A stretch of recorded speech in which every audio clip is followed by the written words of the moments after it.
अब चलिए आपको जो न्यूज ट्रेंड में है उससे आपको अपडेट कराते हैं।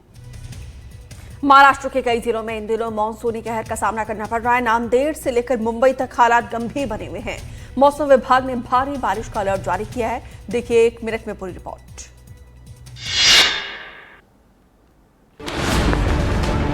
मूसलाधार बारिश के कारण महाराष्ट्र का हाल बेहाल है। सड़कें गायब हो गई हैं और राज्य का नक्शा पानी में डूब गया। जगह जगह जलभराव से लोगों का जीना मुहाल हो गया।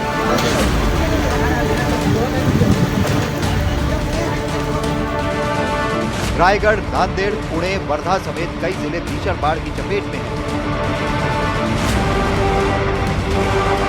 कुछ जिलों में हालात इतने खराब है कि लोगों का रोजमर्रा के काम के लिए घरों से निकलना भी मुश्किल हो गया है।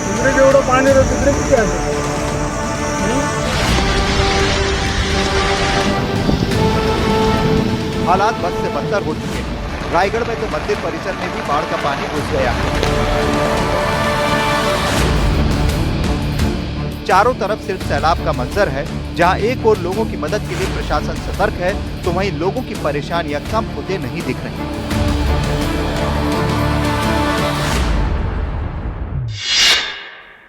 महाराष्ट्र के नासिक में लगातार बारिश के बाद बाढ़ का कहर देखने को मिल रहा है। यहाँ पे चारों तरफ पानी पानी नजर आ रहा है। लोग घरों में कैद हो गए और रेड अलर्ट जारी किया गया है।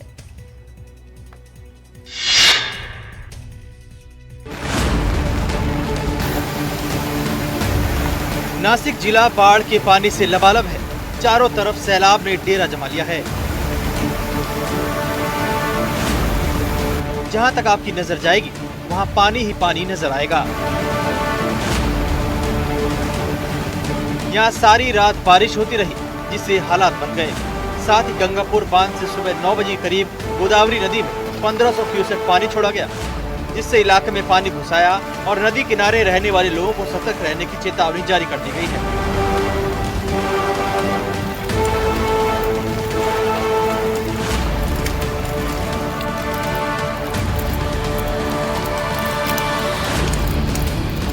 मौसम विभाग ने लगातार बारिश को देखते हुए रेड अलर्ट भी जारी कर दिया है। प्रशासन की लोगों से अपील है कि अगर ज्यादा जरूरत ना पड़े तो घरों से बाहर ना निकलें।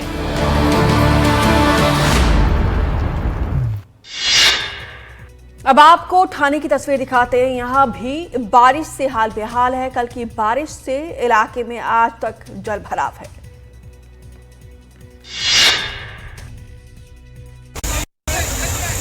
महाराष्ट्र के ठाणे में भी हालात बदतर हैं। यहाँ कल से बारिश में थोड़ी राहत तो है, लेकिन लगातार बारिश से जगह जगह जलभराव हो चुका है। हालात इतने खराब हो गए हैं कि जो भी लोग घर से निकल रहे हैं उन्हें मुश्किलों का सामना करना पड़ रहा है। ये तस्वीर देखिए, सड़कें लबालब भरी हुई हैं। बस भी पानी के बीच से गुजर रही है। दो पहिया वाहनों से गुजरने वाले लोग तो मानो सैलाब के बीच भी जान हथेली पर लेकर चल रहे हैं। कब क्या हादसा हो जाए उन्हें भी नहीं पता, लेकिन जरूरी कामों से कई लोगों को घर से निकलना पड़ रहा है। इससे पहले कल की बरसात में तो हालात बहुत खराब थे। लगातार बारिश हो रही थी और चारों ओर घुटनों से भी ज्यादा पानी भर गया था। कई जगह तो घरों में भी पानी घुस गया था।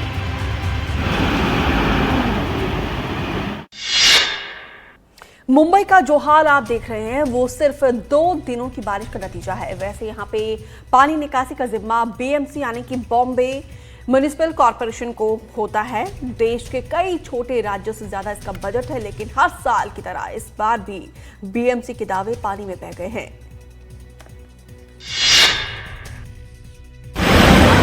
ये हर साल की कहानी है, ये सालों साल की कहानी है। हर साल मुंबई की ऐसी ही हालत हो जाती है।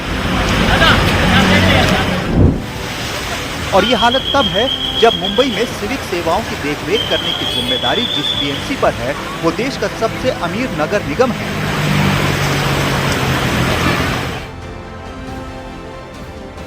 इस साल के बजट की बात करें तो बीएमसी ने मुंबई के लिए अब तक का सबसे बड़ा बजट पेश किया था। ये बजट है 74,427 करोड़ रुपए का, जो पिछले बजट से करीब 14% ज्यादा है।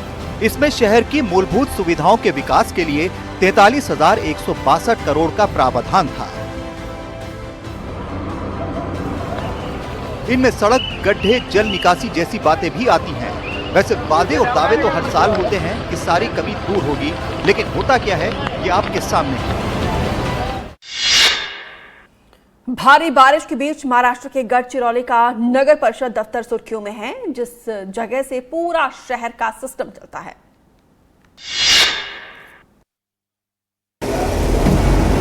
गढ़चिरौली की नगर परिषद पर पूरे इलाके को संभालने की जिम्मेदारी है, लेकिन नगर परिषद के दफ्तर को खुद मदद की जरूरत है। नगर परिषद का दफ्तर तालाब बन गया है। दफ्तर में अपनी समस्याएं लेकर आ रहे लोग भी परेशान हैं। आज अपन गढ़चिरौली शहर के नगर परिषद में हो। ये नगर परिषद का चित्र आप देख सकते हैं। यहाँ पे जो दृश्य दिखाई दे रहा है ये पूरे तालाब के जैसा जो बना है, ये गढ़चिरौली का नगर परिषद है। यहाँ से पूरे जो काम चलते हैं, जो गवर्नमेंट के काम चलते हैं, यहाँ पे गवर्नमेंट के काम करने के लिए जो भी नगर परिषद से काम करने के लिए जो लोग आते हैं उनको बड़ी दिक्कतों का सामना करना पड़ रहा है। बारिश बहुत हुई है और जाने आने के लिए बहुत तकलीफ हो रही है, और जो काम के लिए आए ऐसे काम भी जो बरोबर नहीं हो रहे, ट्रेन यहाँ के अच्छी नहीं है और यहाँ से वापसी जाना पड़ रहा है। ये हाल तब है जब खुद मुख्यमंत्री देवेंद्र फडणवीस खुद गढ़चिरौली के गार्जियन मिनिस्टर हैं। ये सवाल भी उठता है कि अगर प्रशासनिक केंद्र ही ऐसी स्थिति में है तो आम जनता की समस्याओं का क्या हाल होगा। अब बात यूपी के कानपुर की करते, जहां पे गंगा नदी का रौद्र रूप देखने को मिल रहा है। नदी का जलस्तर खतरे के निशान को पार कर चुका है, जिससे निचले इलाकों में बाढ़ का खतरा मंडरा रहा है।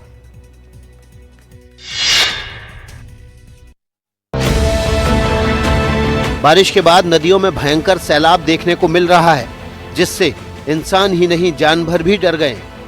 पानी सब कुछ बहा ले जाने पर आमादा है। ये तस्वीरें कानपुर की हैं। गंगा नदी खतरे के निशान से ऊपर बह रही है। कई घाट और मंदिर बाढ़ के पानी में डूब गए। नदी का पानी शिव मूर्ति तक पहुंच गया है। समय बहुत ज्यादा बढ़ रहा है। पूरे घाट डूब गए जी, पूरे घाट डूब गए हैं। ये जल स्तर बहुत तेजी से बढ़ रहा है और काफी तेजी से बढ़ रहा है और रोजाना बढ़ रहा है। ये काफी गांव में काफी गलियों तक पहुंच गया पानी। बहुत दिक्कतें हो रही सर आगे। निचले इलाकों में घरों के लिए खतरा पैदा हो गया है। नदी के तेवर देखकर लोग सहम गए हैं। बारिश की वजह से नदी के बढ़ते जलस्तर को देखते हुए प्रशासन भी चौकन्ना हो गया है। कहीं कोई बड़ा हादसा न हो जाए, इसके लिए इंतजाम किए गए हैं। लोगों से नदी के किनारे न जाने की अपील की गई है। ओडिशा के मलकानगिरी में बाढ़ ने जिंदगी बदहाल कर दी है। यहाँ पे बारिश से जगह जगह पर जलभराव तो हुआ है और अब शहर के मेन रास्तों तक बाढ़ का पानी पहुंच रहा है।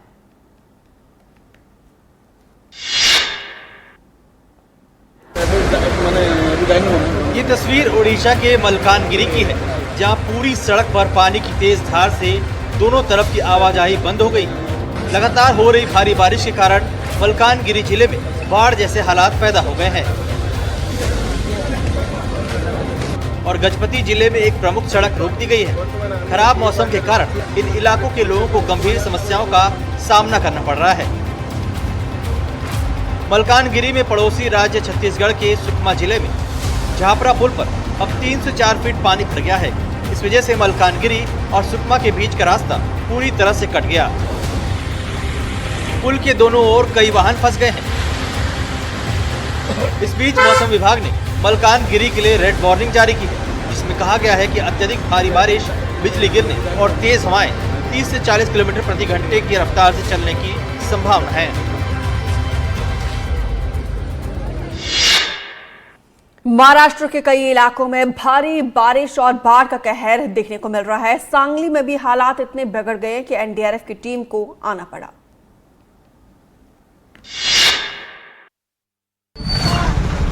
सांगली में जोरदार बारिश से बिगड़े हालात। भारी बारिश से उफान पर कृष्णा नदी। तेजी से बढ़ रहा है नदी का जलस्तर। भारी बारिश के चलते सांगली के निचले इलाके जलमग्न हो गए। सड़कों पर पानी भर गया है और रिहायशी इलाकों में पानी घुस आया है। हालात इतने बिगड़ गए हैं कि एनडीआरएफ की टीम सांगली पहुंची और 100 से ज्यादा परिवारों को सुरक्षित निकाला। अभी जो सिचुएशन ऐसा है कि कोयना जो डैम से पानी रिसाव होने के कारण थोड़ा यहाँ पे जलस्तर का इंक्रीज हुआ है। बट मैं सभी नागरिकों से यही उम्मीद करूँगा, यही प्रार्थना करूँगा कि कोई अफवाह को विश्वास ना करे, सतर्क रहे। सांगली समेत महाराष्ट्र के कई इलाकों में हालात खराब हैं। 15 अगस्त से अब तक बारिश और बाढ़ में 21 लोगों की मौत हो चुकी है। बारिश के कहर से कोई नहीं बचा है, चाहे पहाड़ी इलाके हो या फिर मैदानी क्षेत्र, हर जगह बारिश ने हाहाकार मचा दिया है। ऐसी एक तस्वीर पुणे से आई है। यहाँ पर हाउसिंग सोसाइटी में पानी भर जाने के बाद से लोगों को बाहर निकाला गया, लेकिन कुछ लोग ऐसे भी थे जो अपनी घर छोड़ने के लिए राजी नहीं थे।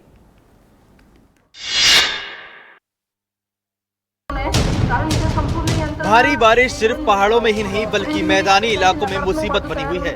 इन तस्वीरों को देखिए, ये तस्वीरें पुणे की एक हाउसिंग सोसाइटी की है। लगातार हो रही भारी बारिश के बाद इस सोसाइटी में पानी भर गया। पानी इतना ज्यादा था कि सोसाइटी में रह रहे लोग अंदर फंस गए। प्रशासन को तुरंत इस बात की सूचना दी गई। किसी भी तरह की मुसीबत आने से पहले लोगों को सुरक्षित बाहर निकालने का काम शुरू किया गया। दरअसल भारी बारिश के बाद पुणे में बहने वाली मुलामुथा नदी में बाढ़ आ गई और एकता नगर इलाके की कुछ सोसाइटियों में पानी घुस गया। मौके पर पहुंचे बचाव दल ने लोगों को रेस्क्यू कर सुरक्षित जगहों पर पहुंचाया, लेकिन इस बीच सोसाइटी में रहने वाले कुछ ऐसे लोग भी थे जो अपना घर छोड़ के जाने के लिए राजी नहीं थे। लेकिन प्रशासन ने उन्हें आश्वस्त किया कि स्थिति सामान्य होने के बाद उन्हें वापस यहाँ छोड़ा जाएगा। लेकिन लोगों का कहना है कि हर बार ऐसी आफत उनके ऊपर आती है। सरकार को इसका स्थायी समाधान निकालना होगा।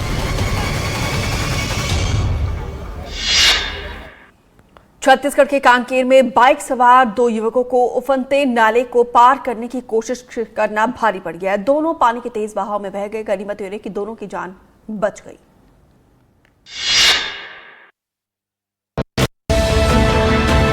कांकेर जिले में पानी के तेज बहाव में 2 युवकों के बहने का वीडियो तेजी से वायरल हो रहा है। गनीमत रही कि उनकी जान बच गई। तस्वीरों में साफ देखा जा सकता है कि बाइक सवार युवक उफनते नाले को पार करने की कोशिश करते थे। जैसे ही वो पानी के बीच में पहुंचते हैं, उनका बैलेंस बिगड़ जाता है और दोनों नीचे गिर जाते हैं।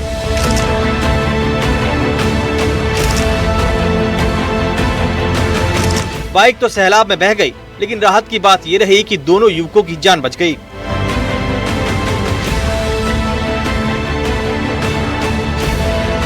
वहां मौजूद कुछ लोगों ने इस घटना का वीडियो फोन में रिकॉर्ड कर लिया।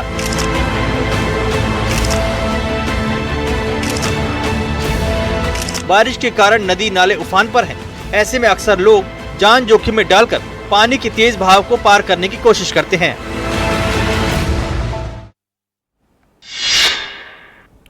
उत्तराखंड के उत्तरकाशी जिले में मौसम की मार चौतरफा पड़ रही है। बादलों का बरसना थमने का नाम नहीं ले रहा है। नदी नाले जबरदस्त तरीके से उफान पर है, तो वहीं लैंडस्लाइड भी बहुत बड़ी परेशानी है। इसके अलावा नदी के बाढ़ सड़कों रास्तों को काट रही है।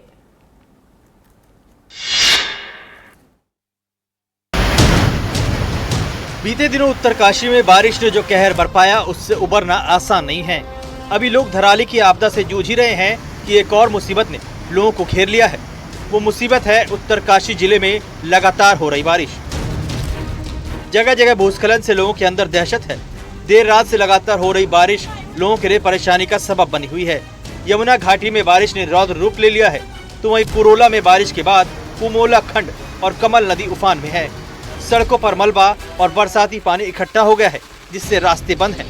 दरकते पहाड़ हर रोज मुसीबत खड़ी कर रहे हैं। पहाड़ों से गिरते मलबे ने रास्तों को ब्लॉक कर दिया है। नौगांव पुरोला स्टेट हाईवे में आवाजाही पूरी तरह से बंद है। इतना ही नहीं, बारिश का असर चारधाम यात्रा पर भी बुरी तरह पड़ा है। बारिश से यमुनोत्री हाईवे बंद है, इससे यात्रियों को भी परेशानी हो रही है।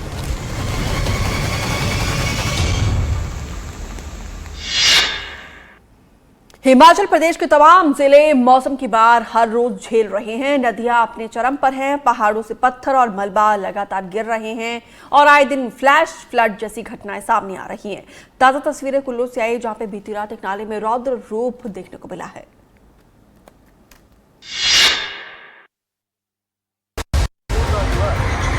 तस्वीरों को ध्यान से देखिए। रात का वक्त है और तभी एक नाला अचानक उफान पकड़ लेता है।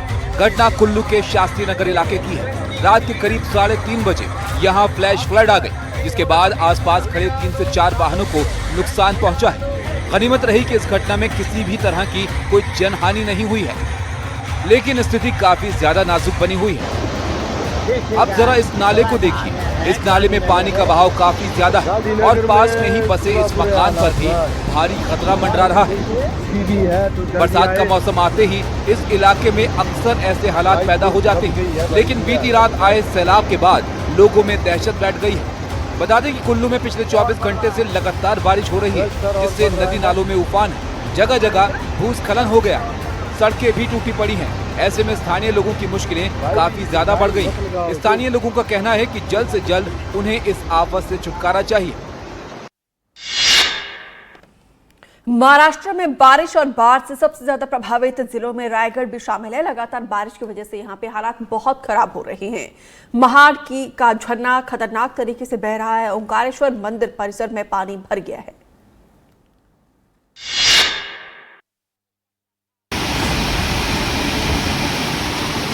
इस बारिश ने रायगढ़ के लोगों को रुला डाला। नदी नालों में जबरदस्त उफान है।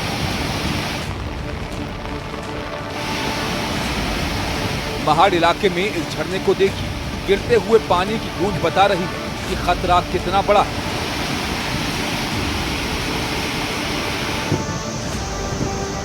झरने का यह पानी कीचड़ और मलबे को समेटे आगे बढ़ रहा है। ये निचले इलाकों में रहने वालों के लिए बड़ी चेतावनी है।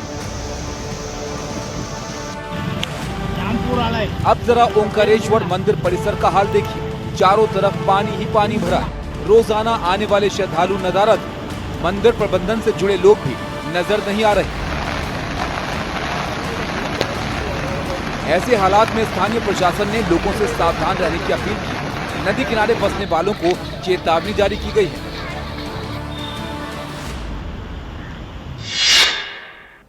महाराष्ट्र में लगातार हो रही बारिश का सबसे ज्यादा असर नांदेड़ में भी देखने को मिल रहा है। यहाँ पे लोगों के घरों में अंदर पानी भर गया है और पूरा गांव जलमग्न हो चुका है। नांदेड़ में बारिश की वजह से फसलों को काफी नुकसान हुआ है। राज्य के 350 गांव में 4,11,000 एकड़ जमीन पर फसलें बर्बाद हो चुकी है।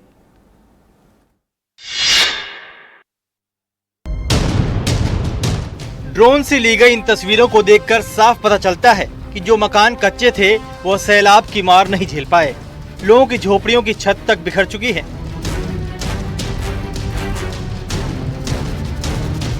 नांदेड़ का हसनाल गांव पूरी तरह से पानी की गिरफ्त में है। जहां तक नजर जाती है घर पानी में समा चुके हैं और घर पर रखा सामान पानी की भेंट चढ़ चुका है।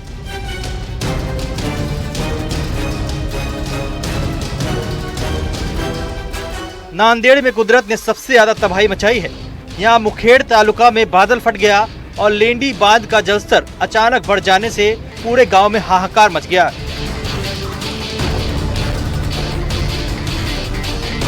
हसनाल गांव में लापता बताए जा रहे 5 लोगों में से 4 के शव बरामद कर लिए गए हैं। इस आपदा में गांव के सैकड़ों मवेशी बह चुके हैं।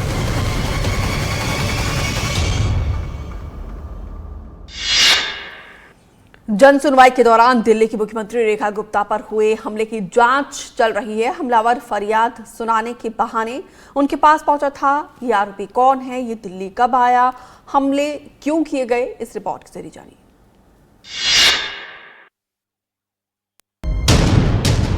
मुख्यमंत्री आवास पर जन सुनवाई के दौरान आरोपी कुछ कागजात लेकर पहुंचा था। जैसे ही दिल्ली की सीएम रेखा गुप्ता उसकी शिकायत सुनने के लिए आगे बढ़ी तो उसने दिल्ली की सीएम रेखा गुप्ता पर हमला कर दिया। ये हमला जन सुनवाई के दौरान हुआ, जिसमें रेखा गुप्ता को हल्की चोट आई है। आरोपी का नाम राजेश खिमजी है। आरोपी ने घर की रेकी भी की थी। हमले से पहले वो सिविल लाइंस में रुका था।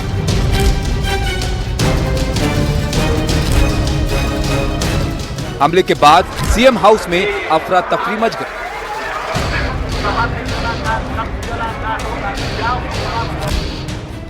मौके पर मौजूद लोगों ने बताया कि आरोपी ने सीएम को थप्पड़ मारा और उन्हें धक्का दिया और बाल भी खींचा। शुरुआती छानबीन में पता चला है कि 41 वर्षीय आरोपी गुजरात के राजकोट का रहने वाला है। 41 साल का आरोपी रिक्शा चालक है।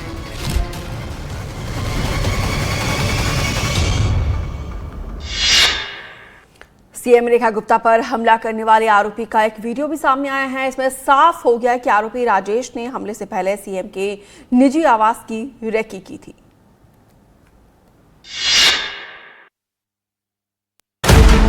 तीन मिनट 8 सेकंड के इस वीडियो में आरोपी के हाव भाव और चाल ढाल से बहुत कुछ समझ में आ रहा है। शालीमार बाग में दिल्ली की सीएम का निजी आवास है। आरोपी वहां रिक्शे से पहुंचता है, बहुत देर किसी से फोन पर बात करता है, फिर पूरे इलाके का वीडियो बनाने में लगता है। वीडियो से जाहिर हो रहा है कि उसने पूरी तैयारी करने के बाद सीएम पर हमला किया। इससे पहले बीजेपी विधायक हरीश खुराना बता चुके हैं कि आरोपी के मोबाइल फोन में रेखा गुप्ता के घर की तस्वीरें थी, साथ ही कुछ वीडियो भी थे। साजिश इसलिए नजर आती है क्योंकि वो व्यक्ति की जो कैमरा के अंदर, फोन कैमरा के अंदर 2 दिन से वो रेकी कर रहा था और उनके घर, शालीमार बाग के घर की फोटोग्राफ भी और इस घर की फोटोग्राफ भी पाई गई हैं।